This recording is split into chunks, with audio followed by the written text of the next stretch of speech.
Buenos días a todos. Muchas gracias, Norma, por la presentación y muchas gracias a las autoridades del Congreso y de la Sociedad Argentina de Pediatría por la invitación y la oportunidad de estar con ustedes hoy durante esta charla. Tal como se mencionó, vamos a hablar de los factores de riesgo de infección respiratoria aguda y tal como lo presentó ya la doctora González, las enfermedades del sistema respiratorio son la principal causa de mortalidad de los niños antes de los 5 años de vida, una vez que atraviesan lo que serían las causas que están asociadas al periodo perinatal y a las malformaciones congénitas. En promedio, los niños tienen varios episodios de enfermedades respiratorias agudas todos los años. La mayoría de esos episodios son circunstancias banales de infección respiratoria, fundamentalmente de las vías aéreas superiores, pero estos afectan el crecimiento, sobre todo durante el primer año de vida y sobre todo con los niños que tienen un compromiso en el peso al nacer, con un deterioro entonces de la condición nutricional y por lo tanto una amenaza para la condición de salud en general. Durante los primeros 5 años de vida, las enfermedades respiratorias son las principales causas de mortalidad. Esto ya se viene describiendo desde hace muchos años. Más o menos en la década del 60, la Organización Mundial de la Salud alertó sobre las 3 principales causas asesinas o amenazas de la supervivencia infantil y puso dentro de estas 3 a la diarrea, la desnutrición y las enfermedades respiratorias. A partir de ahí se hizo una gran movilización a nivel mundial para tratar de controlar estas enfermedades que involucró intervenciones de tipo preventivo, de promoción de la salud, de educación, de mejoramiento de la atención y como resultado de estas intervenciones tuvimos una reducción muy importante a nivel mundial de lo que fueron las muertes por estas causas. Hoy, en la actualidad, la Organización Mundial de la Salud estima que de las 4 millones de muertes que había, por ejemplo, por neumonía, la principal causa respiratoria que produce la muerte de los niños durante los primeros años de vida, pasamos a 1 millón de muertes en 2013.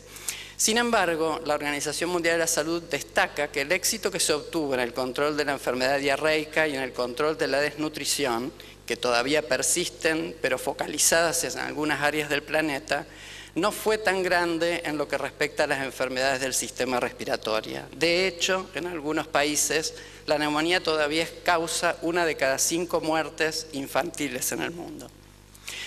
Nosotros, ¿dónde estamos ubicados? De hecho, compartíamos la situación de todos los países a mediados de la década del 60, pero los datos últimos que tenemos de la serie histórica de mortalidad para ver qué es lo que pasaba con las 3 causas principales amenazas de la supervivencia infantil, muestran que las enfermedades respiratorias, las enfermedades infecciosas intestinales y la desnutrición estaban ocasionando entre 1 y 6 de cada 1000 muertes durante la infancia, es decir, entre el nacimiento y los 5 años de vida. Como ustedes ven en la figura, hubo un descenso de las 3 causas de muerte hasta el año 2013 en nuestro país y los descensos más impactantes fueron evidentemente de la diarrea y de la desnutrición.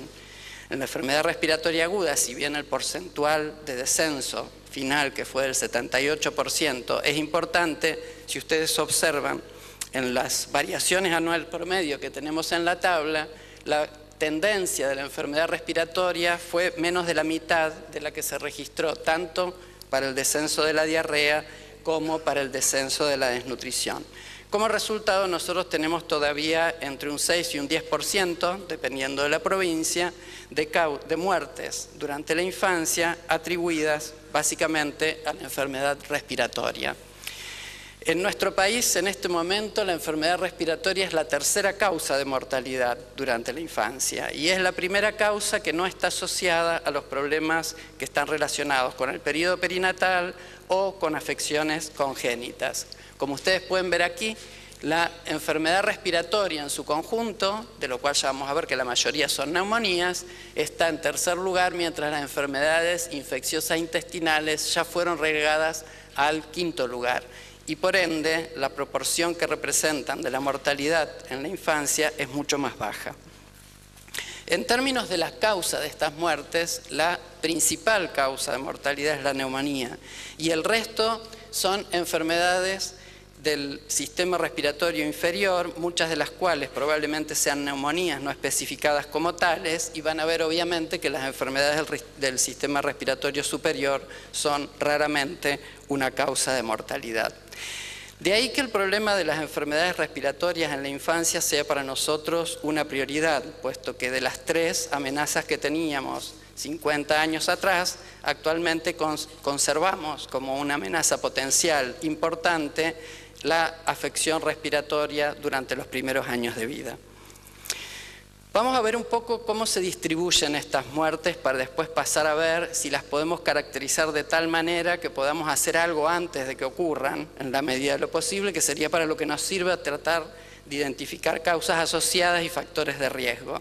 En primer lugar, tenemos que decir que la mayoría de los niños que mueren por enfermedad respiratoria mueren durante el primer año de vida. Es el periodo más lábil del niño a partir del que nacen, y si ustedes observan, exceptuando el primer mes de vida, desde el nacimiento hasta cumplir 30 días, el periodo neonatal, la mortalidad fundamentalmente trepa en lo que es a partir del primer mes de vida y va descendiendo durante todos los meses de vida hasta asemejarse a lo que pasa a partir del año de vida.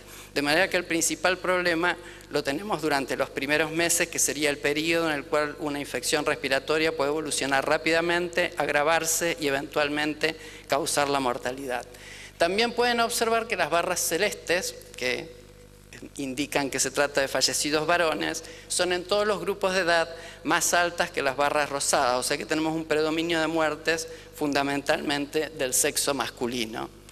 Concentramos las muertes fundamentalmente en el periodo invernal o la temporada de otoño-invierno para lo que es el hemisferio sur en nuestro país, y como ven acá, la curva superior, que es la distribución mensual de las muertes por enfermedades respiratorias ocurridas en el año 2013 en Argentina, sigue prácticamente el patrón de la mortalidad de los menores de un año, que como ya les indiqué es el principal componente de esa mortalidad. Son los niños menores de un año los que principalmente mueren. Tenemos una distribución distinta por provincias. Antes les mencioné, es decir, a nivel nacional, la proporción de las muertes menores de 5 años que se debe a las enfermedades respiratorias es menor del 10%, pero si nosotros vamos desde aquí hasta acá, ustedes van a observar que el riesgo de morir que tiene un niño durante el primer año de vida, durante los primeros 5 años de vida, por una enfermedad respiratoria, puede variar entre 6 y 7 veces en función de la provincia de residencia de la madre y del niño. Y si nos adentramos dentro de cada provincia, vamos a ver que lo que podemos considerar como éxito es que hay 180 departamentos de los más de 500 que tiene el país que no registraron muertes por ninguna enfermedad respiratoria en los primeros 5 años de vida durante los últimos 3 años, pero en cambio tenemos una variación que va desde 0,22 de tasa por 1000 nacidos vivos a una cifra que puede ser 42 veces más alta en otro departamento del país. En estos departamentos con cifras más altas, obviamente la proporción de las muertes infantiles que ocurre debido a enfermedad respiratoria es muy superior a la que se registra en el promedio nacional. Vamos a tratar entonces de ver ahora cómo caracterizar estas muertes fundamentalmente, porque lo que estamos tratando de identificar son signos de agravamiento y potencial fallecimiento de un menor de 5 años por una enfermedad respiratoria. La bibliografía nos indica básicamente algunos de los determinantes que han sido estudiados y puestos con una ratio, con un riesgo relativo importante como asociados a una mayor gravedad y una mayor mortalidad, fundamentalmente, tal como lo mencioné antes, por neumonía. La Organización Mundial de la Salud, en su último informe, destaca básicamente cualquier compromiso del sistema inmunitario como obviamente una base sobre la cual una enfermedad respiratoria puede conducir rápidamente al agravamiento y eventualmente ocasionar el fallecimiento. Dentro de los problemas inmunitarios, obviamente tenemos la infección con HIV y también tenemos otras enfermedades que pueden deteriorar la capacidad de respuesta del organismo y la malnutrición. Y después destaca lo que serían algunos riesgos ambientales. Entre estos destaca particularmente el humo del cigarrillo, la contaminación del aire del interior del domicilio en el cual se encuentra el niño y las condiciones de hacinamiento de vida de la familia que también afectan el aire que respira ese niño. Otros estudios de diversos autores destacan entre los factores de riesgo de encontraron asociados a la mayor mortalidad por neumonía o por enfermedad respiratoria en general, el sexo masculino, el bajo peso al nacer, el bajo peso para la edad a partir del nacimiento, la edad menor de 6 meses, una historia previa de hospitalización, la falta de lactancia materna, la baja edad de la madre, el bajo nivel de instrucción de los padres y el bajo nivel socioeconómico. Vamos a tratar de explorar un poco las características de nuestras muertes para ver en qué medida podemos encontrar alguna coincidencia con la literatura y a su vez encontrar qué tipo de efecto tienen dentro de nuestra realidad y ver si podemos utilizar esta información como para salir con una idea de algo que podemos hacer para cambiarla. Si nosotros caracterizamos las muertes de 1 a 11 meses fundamentalmente, recuerden que el menor de un mes aportaba pocas muertes, vamos a tomar las muertes de lo que sería el periodo postneonatal hasta el primer año de vida, básicamente por una disponibilidad de información más detallada para este tipo de muertes con relación a las de 1 a 4. Ustedes pueden observar en la gráfica que casi 1 de cada 3 muertes son prematuras, un 30% de las muertes pesaron menos de 2.500 gramos y más o menos un quinto de las muertes tuvieron un peso bajo para la edad gestacional, dependiendo de si eran varones o mujeres. Y también tenemos un 54% de muertes varones, que tal como lo vieron en el otro gráfico, eran más las muertes de varones que de mujeres. Si nos vamos a otras características que también son mencionadas en la literatura y para las cuales contamos con información para todas nuestras muertes, tenemos que las madres de menores de 20 años se encuentran en un cuarto de nuestras muertes, las madres que tienen bajo nivel de escolaridad, por ejemplo primario incompleto también, representan 1 de cada 4 muertes. Si ponemos un poco más alto el nivel, en consonancia con la ley de 2007 que establece como nivel obligatorio de educación el secundario, el 82% de nuestras muertes por enfermedades respiratorias tiene madres con el secundario incompleto. Un cuarto de esas madres no tienen una pareja que pueda asistirlas en el episodio de enfermedad del niño. El nivel educativo del padre es el 22% con primaria incompleta y una cifra similar para el secundario incompleto del 81%. Tenemos que un 60% de nuestras muertes se dan en familias que no tienen trabajo y tenemos un 74% de nuestras muertes que se dan en familias que no tienen cobertura de salud. Finalmente vamos a algunas condiciones del contexto. Si miramos las muertes, tenemos que un cuarto de nuestras muertes se dan en condiciones contextuales de hacinamiento. Estas no son necesariamente las condiciones de la casa, sino las condiciones del lugar en donde la gente vive. Hay un cuarto también de esas muertes que se dan en departamentos con NBI dentro de lo que sería el percentil superior. Y también tenemos que un 20% de esas muertes se dan en departamentos en los cuales también tenemos el percentil superior, el decil superior, de nivel primario incompleto para las mujeres, independientemente de si son madres, pero que están en edad fértil. Ahora vamos a explorar de todas estas características cuáles encontramos que tienen asociación, porque hasta ahí lo único que hice fue describir qué peso representa cada característica dentro del total de muertes. Ahora vamos a ver si eso es muy distinto de otra categoría con la que vamos a comparar. En primer lugar vamos a ver si las muertes que tenemos de enfermedad respiratoria en los menores de 5 años podríamos considerarlas como una muestra aleatoria de nuestros nacidos vivos. Si no lo son, eso quiere decir que son una muestra sesgada. ¿Sesgada por qué? Por la característica que estamos estudiando. Las barras anaranjadas que van a ver en estos gráficos son las barras que representan las características de las muertes y las barras verdes son las de nuestra población. Si ustedes observan, mientras tenemos en nuestros muertos 35%, 34% de nacidos vivos prematuros dentro de los muertos, ese porcentaje entre los nacidos vivos es de solo 8,7% en Argentina. De manera que la prematurez, evidentemente, está asociada al hecho de morir por una enfermedad respiratoria. La misma conclusión podemos sacar respecto del bajo peso, definido como menos de 2.500 gramos, porque tenemos 29% versus 7%, una cifra que es casi entre 3 y 4 veces mayor, y lo mismo ocurre con una cifra más de 2 veces mayor cuando consideramos el peso bajo para la edad gestacional, que tenemos 21% de esa condición en nuestros muertos, mientras que en el país es del 9%. Y finalmente tenemos la comparación de los varones, que de paso sirve como grupo de control porque la diferencia no es muy importante y ya van a ver que a pesar de las cifras, que como verán las cifras sobre todo de abajo es de casi 400.000, no son estadísticamente significativas esta diferencia para los sexos. Comparando las otras características que les mostré antes, mirando rápidamente el gráfico, pueden ver que siempre que hablemos de muertes por enfermedades respiratorias estamos hablando de una subpoblación de los nacidos vivos. ¿De qué tipo de subpoblación? Una subpoblación que está caracterizada por tener más madres con escolaridad primaria incompleta, más madres menores de 20 años, más madres que no tienen una pareja, más padres con escolaridad primaria incompleta, como ven aquí y aquí, y también que son más familias sin trabajo, se da más frecuentemente, y también sin cobertura de salud. Con respecto a las condiciones del contexto, habíamos dicho que el 25% de las muertes por enfermedades respiratorias residen en el percentil superior de pobreza, de hacinamiento y de falta de escolaridad primaria completa en las mujeres en edad fértil de 15 a 49 años.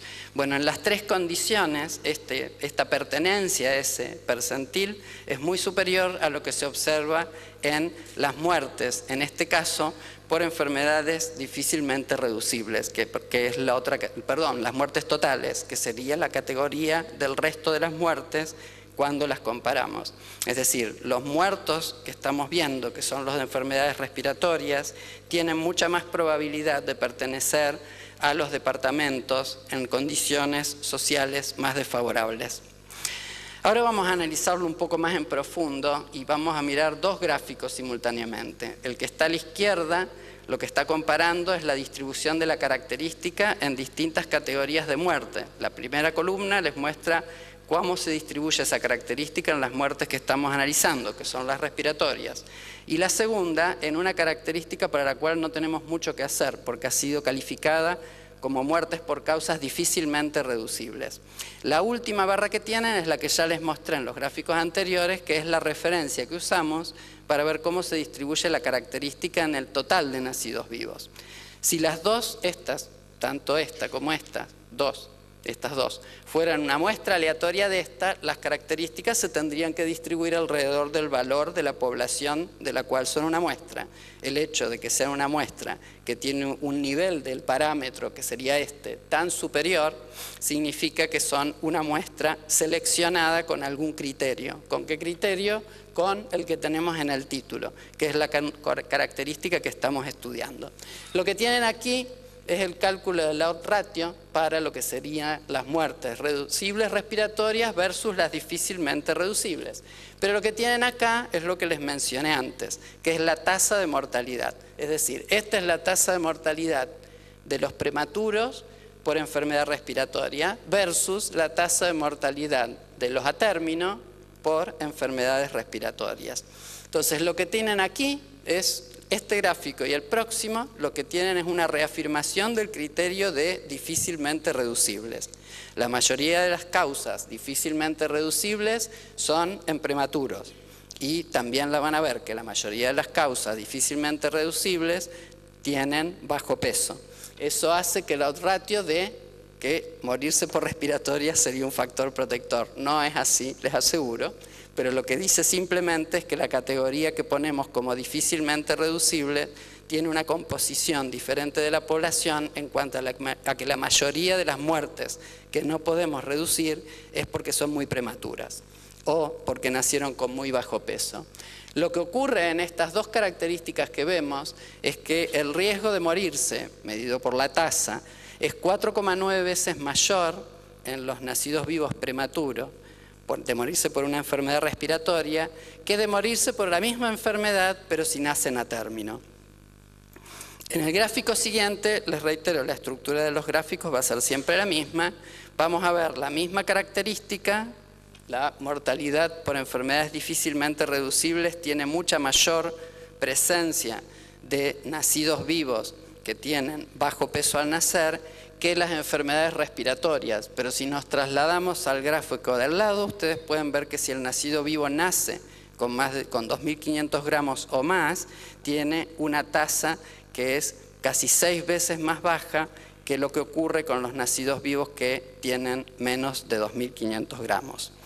En ambos casos, tanto como este como el que sigue, que lo que controla no es si nació con menores de 2.500 gramos, porque ustedes saben que esa es una medida general que no debiéramos aplicar según la edad gestacional y tampoco el sexo del nacido vivo. Si aplicamos un criterio más riguroso y calculamos el peso para la edad gestacional, considerando distintos valores para varones y para mujeres, y considerando que menos del percentil 10 de esos valores sería bajo peso para la edad gestacional, tenemos que la presencia de este factor también es más frecuente en las causas difícilmente reducibles, es más del 20% en las respiratorias, y si nos vamos al gráfico de la derecha, ven que nacer con el peso adecuado para la edad gestacional tiene un efecto protector muy importante para morirse por una enfermedad respiratoria, ya que los que nacieron por debajo de ese peso tienen una tasa 3,3 veces mayor. Aquí está lo que les dije antes. Nosotros encontramos, porque de hecho es así, que tenemos más muertes en varones que en mujeres. Sin embargo, pueden observar en los dos valores, tanto para el cálculo del odds ratio, entre lo que serían las muertes respiratorias y las difícilmente reducibles, como en la razón de las tasas que tienen a la derecha, ninguna de las dos es estadísticamente significativa.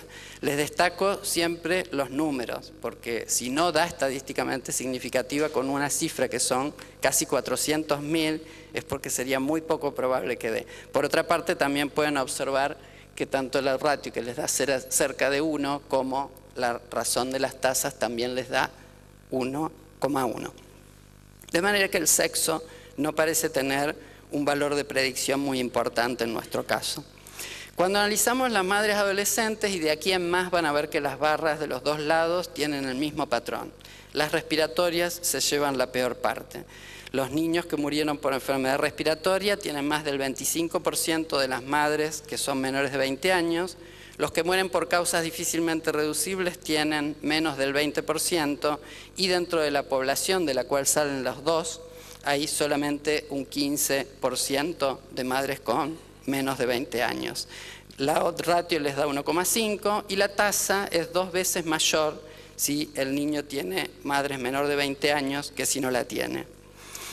En cuanto a la escolaridad de la madre, las diferencias son todavía más grandes, porque las madres, los niños que tienen madres con nivel primario incompleto tienen 4 veces más riesgo de morirse por una enfermedad respiratoria que los niños que son hijos de madres con el primario completo. Y del otro lado, del lado izquierdo, tienen el valor de los ratios, en ambos casos son todos estadísticamente significativos. Lo mismo ocurre con la falta de pareja, también es una variable asociada a un mayor riesgo de morir por enfermedad respiratoria. En este caso, los niños que tienen madres que no tienen una pareja que las acompaña tienen 2,6 veces más riesgo que morirse de los otros niños. Y con respecto a la falta de trabajo, el riesgo es todavía mayor, porque los niños que viven en familias que no tienen trabajo tienen 5 veces más riesgo de morir por una enfermedad respiratoria que los niños que viven en familias que tienen trabajo. El riesgo es de 3 veces cuando hablamos de niños que viven en familias que no tienen cobertura de salud respecto de los niños que viven con familias que sí tienen coberturas de salud. Y con respecto a la instrucción del padre, vemos una cifra similar a la que vimos antes con respecto a la instrucción de la madre. El riesgo se eleva hasta casi 5 veces, es 4,8 veces mayor si el niño tiene el padre con primario incompleto que si tiene el padre con primario completo. Con respecto a las características que vimos de contexto, que son el hacinamiento, el NBI, o las necesidades básicas insatisfechas, y el nivel de escolaridad primaria de las madres, comparando las muertes respiratorias con las muertes totales, todas tienen una diferencia estadísticamente significativa. De hecho, las muertes por enfermedad respiratoria ocurren con mucha más frecuencia en ámbitos sociales desfavorables en cuanto a la condición de hacinamiento, en cuanto a las condiciones de necesidades básicas insatisfechas y también en cuanto a las condiciones ya no de la madre, sino poblacionales de las mujeres en edad fértil. En esto les quiero hacer una aclaración. Todos los valores que refieren al contexto de vida de las familias tienen ahí comparado en los gráficos que les mostré antes el peor quintil con el último quintil, con el mejor quintil, ¿está? Pero en realidad tienen una especie de dosis-respuesta, ¿sí? Ahí ven el efecto. Si comparan los 4, en este caso cuartiles, van a ver que el que está mejor, que es el que usamos para el cálculo en la otra imagen, es este. En todos van a ver acá, tienen que las muertes por otras causas, que son difícilmente reducibles, son más frecuentes en el cuartil que está mejor que las por respiratorias. Es decir, si viven en el mejor cuartil, lo más probable es que si tienen la pena de un fallecimiento en un menor de 5 años, ocurra por una causa difícilmente reducible.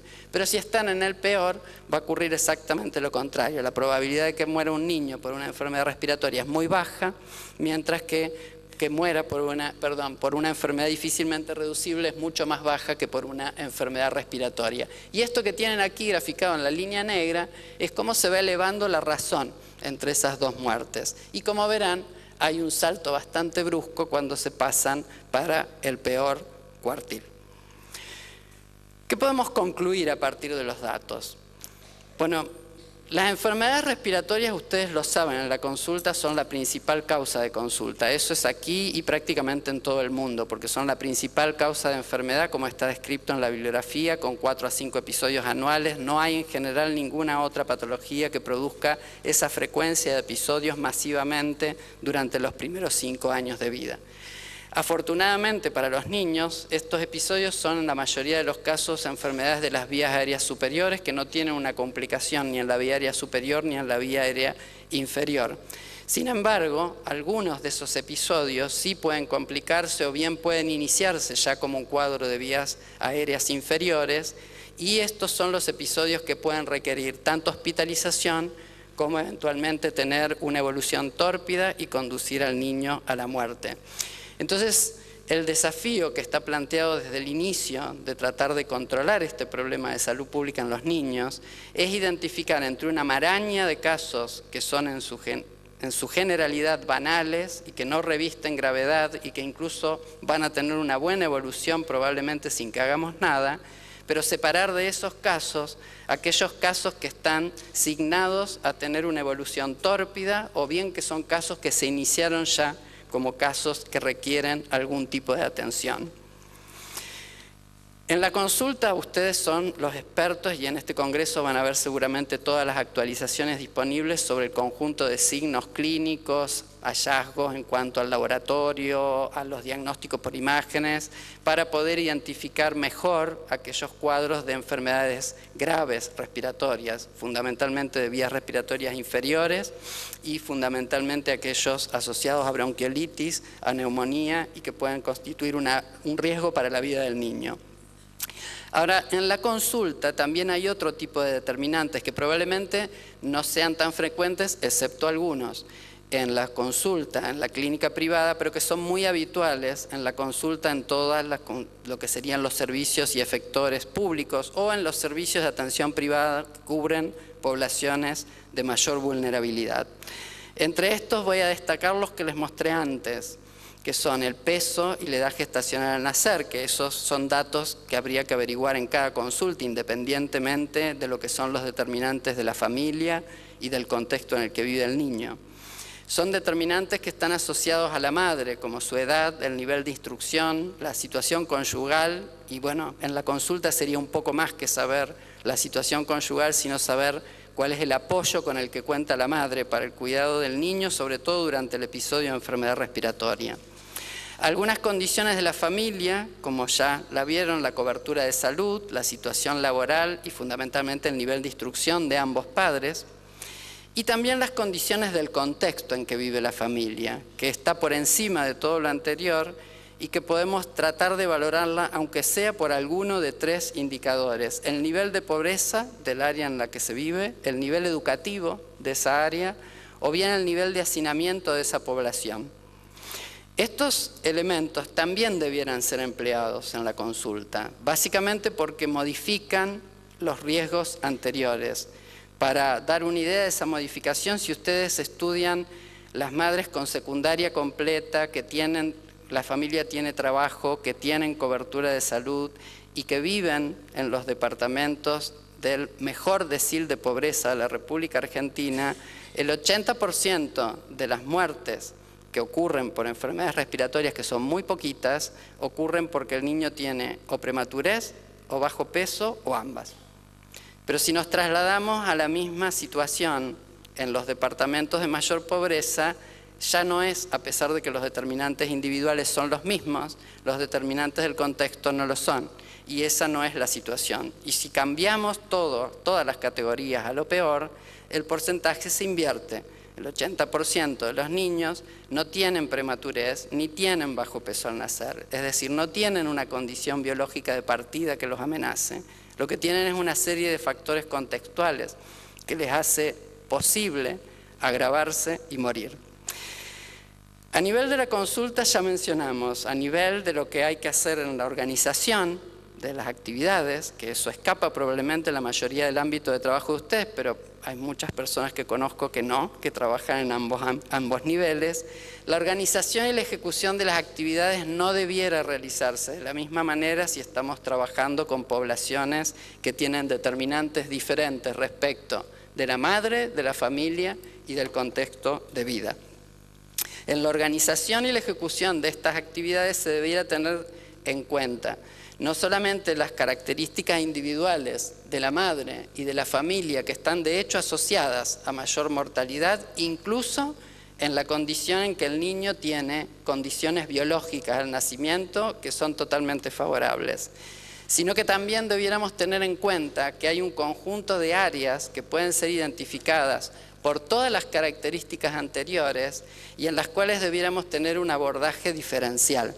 Porque obviamente no es lo mismo atender las áreas que tienen mejores condiciones de vida de la población, mejor nivel educativo y mejores condiciones de trabajo y cobertura de salud, porque sea cual fuera la condición biológica con la que nació el niño, en esas áreas va a tener un devenir más favorable que en el resto de las áreas. Muchas gracias.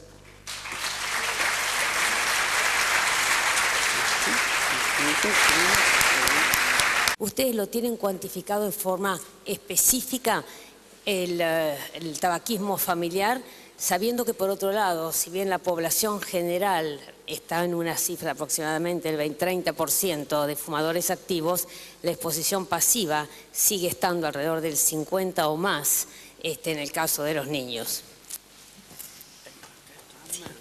Gracias.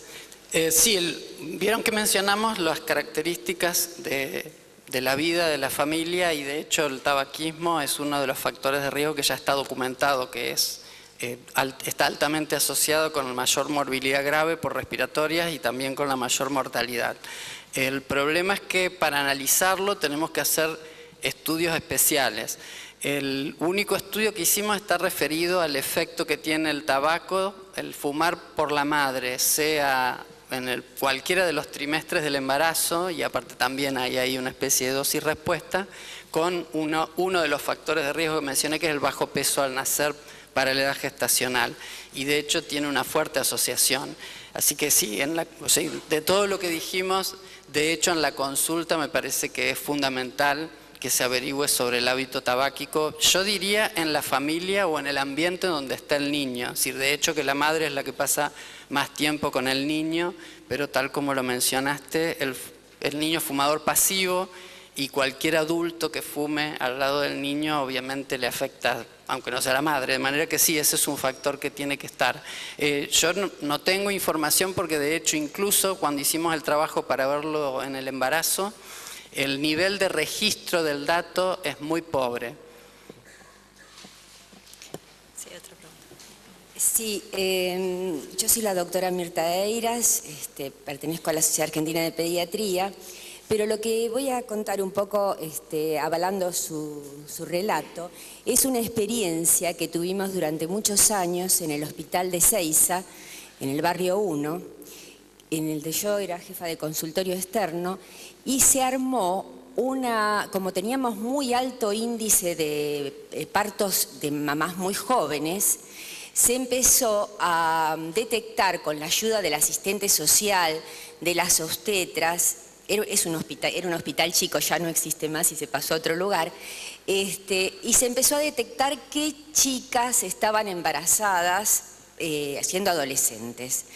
Se ayudó mucho en ese control previo, con lo cual se trabajó en equipo, la asistente social, la obstetra y la pediatra, que se dedicaba a adolescentes y empezó a seguir esas chicas. Bueno, lo primero que ella quería, el primer objetivo que había tenido ese trabajo de instancia era que esas chicas tuvieran educación posterior y no volvieran a embarazarse, además de, por supuesto, su seguimiento durante el embarazo y el parto. Se siguieron y realmente esas chicas tenían, cuando venían al control obstétrico, la pediatra las reunía y les hacía una charla de lo que tenían que cuidarse, cómo tenían que comer. Se les ayudaba dando leche si tenían problemas, se le daba leche de la que teníamos, se le daba leche. Si tenían algún otro factor agregado, se trataba de controlar. Y en general, si faltaban a la cita, la asistente social se encargaba o de llamar si había un teléfono o de mandarle cartas, de modo que ese trabajo se hizo durante muchos años. El resultado realmente fue muy positivo. Eran grupos pequeños, no hay tantos. La maternidad funcionaba muy bien, había muchos partos, pero generalmente prácticamente todas las chicas tuvieron sus embarazos a término, prácticamente no tuvieron complicaciones. Los bebés después se seguían controlando una vez por mes con este grupo, o sea, se hacía el control del bebé, las mamás esperaban y después se hacía una charla con todas las mamás. Si había algún chico que era la pareja de esa mamá, venía también. A veces se controlaban, tenían apoyo familiar, pero muchas veces no. Incluso para dar el alta, tenían que venir el mayor para darles el alta. Hubo casos incluso en esas chicas de abusos, de violaciones en la familia por parte de parejas de las madres, pero las chicas pudieron tener muy buena, estimularon las fortalezas de esas chicas. En lo que se fracasó, y fue una nota que nosotros nos reíamos, que muchas de esas chicas se volvieron a embarazar precozmente. Y se asumió eso como que ellas realmente tener un hijo era algo que tenían como de posesión en gente de muy bajos recursos y el hijo era algo muy valioso. Se las estimulaba con todo lo de siempre y prácticamente no hubo mortalidad en esos chicos, porque si como concurrían mensualmente y estaban muy entrenadas, a pesar de que muchas no habían terminado la primaria, se siguió con ellos y cuando se tenía que internar a alguno de los chicos, todo el sistema estaba atrás de eso para apoyarlas. Tenemos más preguntas, doctora. Perfecto. Bueno, quería contarles nomás esa experiencia, que realmente si se pusiera en otros lugares creo que sería muy positivo porque la respuesta fue muy buena. Gracias. Hola. Sí.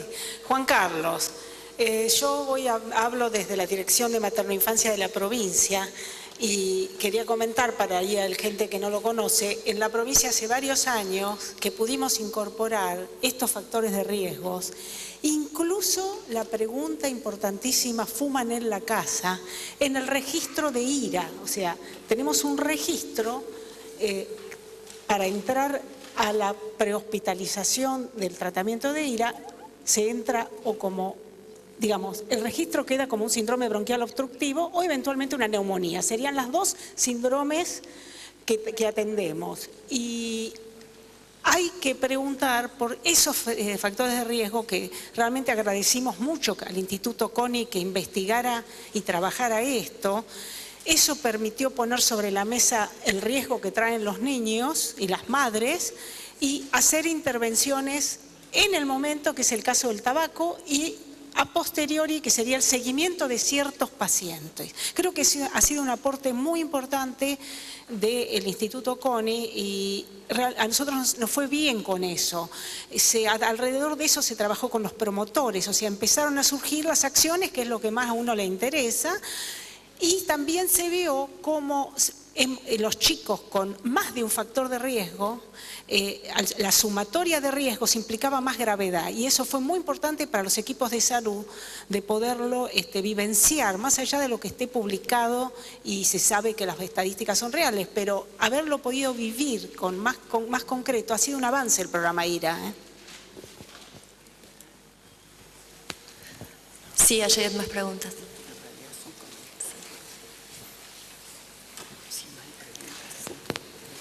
Sí, te quería preguntar, hay algunos datos que indudablemente cuando uno los mira no cierran.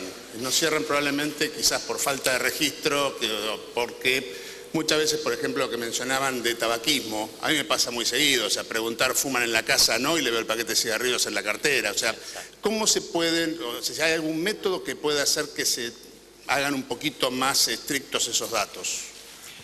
Sí, la pregunta me parece muy bien.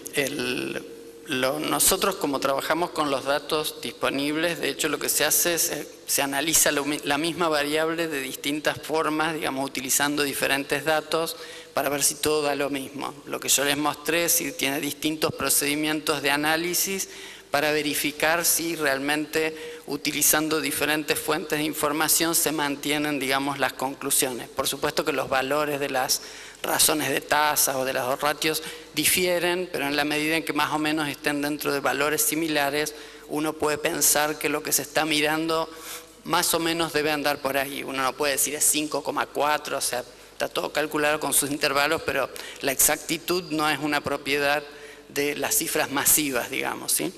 Por eso les destaqué la importancia que tenía que diera no significativo una cosa con 400.000 individuos, porque eso no hay ningún estudio que lo tenga, y si dice que no es significativo, evidentemente es poco probable que lo sea. Con respecto a alguna de las variables, en particular la que mencionás vos, nosotros lo vimos en el estudio que mencioné antes. De hecho, eso de que no fuman, y uno los ve fumar después a la salida o en otro registro figura que fuman. Así que sí, es una problemática. Excepto que uno tenga manera de controlar eso por algún procedimiento que sea un poco más sensible y específico, lamentablemente lo que tiene que hacer es resignar el resultado. Y bueno, no da significativo, por decirlo. En el caso del sexo no es ese el motivo, pero en el caso del cigarrillo sí pasa eso. También pasa eso con el tema de la situación laboral. Nosotros, para hacer el análisis, tenemos que descartar categorías, porque hay distintas categorías en el registro, entonces tenemos que tomar las categorías extremas, porque entre medio está todo mezclado, digamos, que no trabaja pero busca, que trabaja pero está de licencia, es decir, una serie de categorías que se prestan para que la gente, digamos, manipule un poco la respuesta en función de un deber ser. Y lo mismo pasa con el ingreso, perdón. Con el tema del trabajo también hay un temor a la incompatibilidad que tiene tener trabajo con recibir algún tipo de ayuda social. Así que eso también hace que por ahí haya mayor cantidad de datos de que no tienen trabajo. Esos son riesgos reales. Uno de mis trabajos es en un barrio muy carenciado, entonces quería preguntar, ya que es difícil registrar el uso de tabaco, también yo sé, aunque no lo van a confesar, que fuman drogas ilícitas, es decir, cannabis, y nunca supe bien qué influencia puede tener en el cuadro del niño, ¿no? Perdón, la pregunta es la influencia del humo del tabaco. Perdón, no. Sí, no, aparte de tabaco, que a veces lo confiesan y a veces no, lo que no me van a confesar, y yo sé que usan en el barrio que yo trabajo, es cannabis. Entonces, marihuana, sí, porro.